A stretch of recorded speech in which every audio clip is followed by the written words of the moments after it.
Hier, je n'ai pas posté le calendrier à cause de l'annonce de mon livre. Alors aujourd'hui, je me rattrape. Deux minéraux pour le prix d'un, l'argent et l'or natif.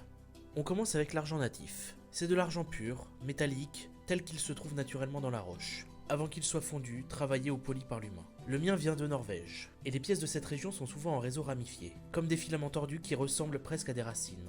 Cette forme vient du fait que l'argent cristallise en se déposant dans des fissures où circulaient des fluides hydrothermaux. Ce n'est pas une forme sculptée, c'est vraiment sa croissance naturelle. Sa surface peut s'assombrir par oxydation, mais à l'intérieur, c'est toujours de l'argent métallique. Historiquement, l'argent a joué un rôle important. Il a été extrait et utilisé par les humains bien avant l'or, car on le trouvait parfois en surface directement accessible. Et maintenant, l'or natif. Comme pour l'argent, on parle d'un métal pur, mais l'or ne s'oxyde presque pas, ce qui explique sa couleur intacte. Le mien vient de Haute-Vienne en France, un gisement historique connu depuis le XVIIIe siècle pour la prospection aurifère. Ici, l'or provient de filons hydrothermaux, puis il est libéré dans les rivières lors de l'érosion. Certaines pépites sont anguleuses, d'autres arrondies, selon le temps qu'elles ont passé à rouler dans l'eau. Et contrairement à ce qu'on imagine, les pépites massives sont exceptionnelles. La plupart mesurent quelques millimètres à quelques centimètres.